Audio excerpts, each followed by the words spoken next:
پہلی بات تو ذہن نشین فرما لیں کہ حضرت ابن عباس رضی اللہ تعالیٰ عنہ فرماتے ہیں کہ رسول اللہ صلی اللہ علیہ وسلم نے حضرت عمر کے لیے دعا مانگی،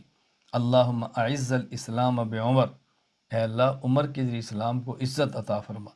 چنانچہ امام ابو عبداللہ محمد بن عبداللہ بن محمد الحاکم رحمہ اللہ وفات 405 ہجری المستدرک علی الصحیحین میں لکھتے ہیں، عن ابن عباس رضی اللہ عنہ عن النبی صلی اللہ علیہ وسلم انہ قال اللہم اعز الاسلام بعمر۔ حضرت فاروق اعظم رضی اللہ تعالیٰ کے اسلام کا جو تذکرہ ہے وہ تفصیل کے ساتھ امام ابو زید عمر بن شبہ بن عبیدہ بن ریتا النمیری البصری رحمہ اللہ وفات 262 ہجری نے تفصیل کے ساتھ فرمایا ہے اپنی کتاب تاریخ المدینہ لابن شبہ میں اس کے چند ایک اقتباسات پیش کرتا رہوں گا۔ خلاصہ کیا ہے؟ حضرت انس بن مالک فرماتے ہیں حضرت عمر رضی اللہ تعالیٰ اپنے ہاتھ میں تلوار، آپ نے تلوار کو لٹکایا اور باہر نکلے تو ان سے بنی زہرہ کے ایک شخص نے پوچھا کہاں جا رہے ہیں؟ کہا میں الیاس باللہ محمد کو قتل کرنے کے لیے جا رہا ہوں۔ اس نے کہا تجھے پتہ ہے اگر تو نے محمد کو قتل کر دیا تو بنو زہرہ اور قریش تمہارا کیا حشر کریں گے، تمہیں اڑا کے رکھ دیں گے۔ پھر انہوں نے کہا کہ تم نے کہا مجھے لگتا ہے کہ تو نے بھی دین کو چھوڑ دیا، یعنی جو ایسی کمزور باتیں کہنے لگتا ہے کہ تو نے دین کو چھوڑ دیا، فرمایا ما اراک الا قد ثبوت و ترکت دینک الذی انت علیہ۔ تو اس شخص نے فوراً کہا، بنی زہرہ کے آدمی نے، عمر میں تجھے اس سے زیادہ عجیب بات بتاؤں، یعنی تو میرے اسلام قبول کرنے پر تعجب کر رہا ہے، اس سے زیادہ عجیب بات بتاؤں، تیرا خود بھائی، تیری بہن اور تیرے بہنوئی نے قبول کر لی ہے، ان ختنک و اختک قد سبوا و ترکا دینک الذی انت علیہ، وہ مسلمان ہو چکے ہیں۔ حضرت عمر فوراً دوڑتے واپس آئے اپنے گھر، اور وہاں ان کے پاس یعنی ان کی ہمشیرہ اور بہنوئی کے پاس حضرت خبیب رضی اللہ تعالی حضرت خباب رضی اللہ عنہ موجود تھے۔ حضرت عمر کی آہٹ دیکھی تو چھپ گئے۔ حضرت عمر رضی فرمان لگے کہ یہ جو میں خسر پسر کی آواز آ رہی خس خس خس یہ کیا ہے؟ تو حضرت عمر رضی اللہ تعالیٰ عنہ کے بہن اور بہنوئی نے کہا کہ کچھ نہیں، ہم آپس میں باتیں کر رہے تھے، حالانکہ وہ سورہ طٰہٰ کی تلاوت کر رہے تھے۔ انہوں نے کہا ہم تو باتیں کر رہے تھے۔ حضرت عمر رضی اللہ تعالیٰ نے فرمایا کہ مجھے لگتا ہے کہ تم نے اپنے آبائی دین کو چھوڑ دیا ہے،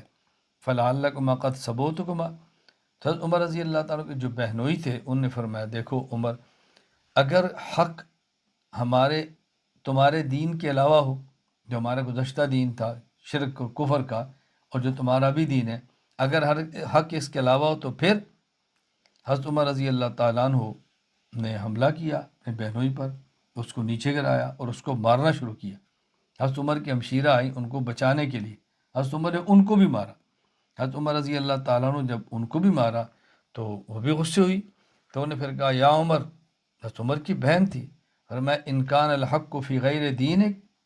یاد رکھ لو اگر حق تمہارے دین کے علاوہ ہے تو میں کہتی ہوں اشہد ان لا الہ الا اللہ واشہد ان محمد الرسول اللہ، میں کلمہ پڑھ جب تم سے جو ہو سکتا ہے کر لو۔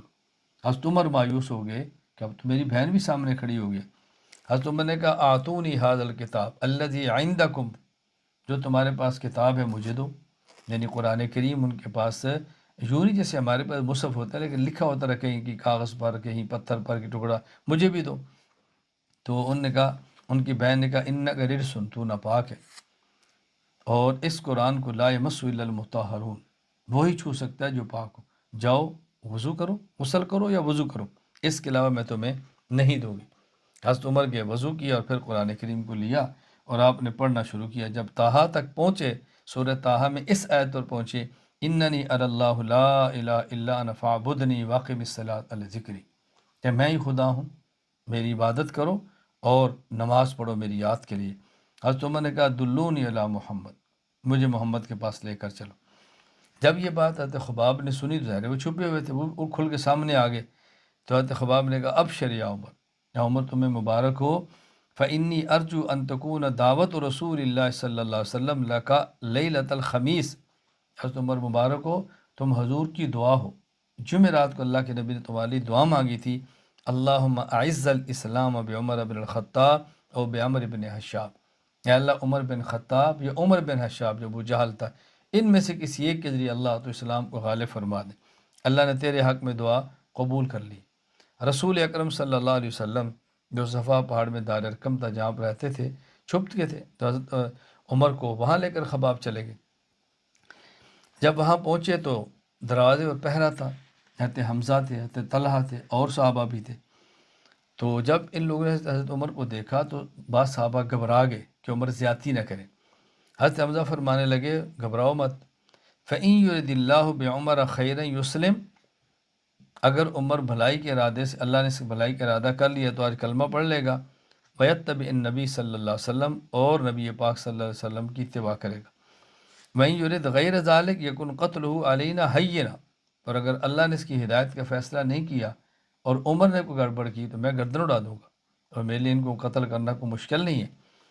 نبی کریم صلی اللہ علیہ وسلم وہاں موجود تھے، اور اللہ اکبر، وہی آپ کے اوپر آئی کہ نبی پاس جب حضرت عمر ان کے پاس پہنچے تو فرمایا انہوں نے، اما انت منتہیا، یا عمر تو کب باز آئے گا، حتی ینزل اللہ بک من الخزی والنکال ما انزل بالولید بن المغیرہ، جب تک تجھے خلاف ولید بن مغیرہ کی طرح ذلیل رسوا نہیں کرتا تو اس سے پہلے باز نہیں آئے گا۔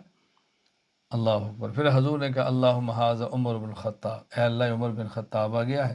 اللہم اعز الدین بعمر بن الخطاب، فقال عمر اشہد انک رسول اللہ، میں گواہی دیتا ہوں آپ اللہ کے رسول ہیں۔ آپ نے پھر کلمہ پڑھا اور کہا یا رسول اللہ باہر نکلیں، باہر نکل کے نماز پڑھیں۔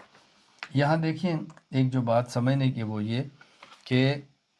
قرآن کریم کو وہ شخص ہاتھ نہیں لگا سکتا جو ناپاک ہو، جس کا وضو نہ ہو۔ اب اس پر دلائل تو ہیں، کتنی بڑی دلیل ہے کہ حضرت عمر رضی اللہ تعالیٰ عنہ کی بہن نے یہ دلیل پیش کی، دائے مسو الا المطہرون،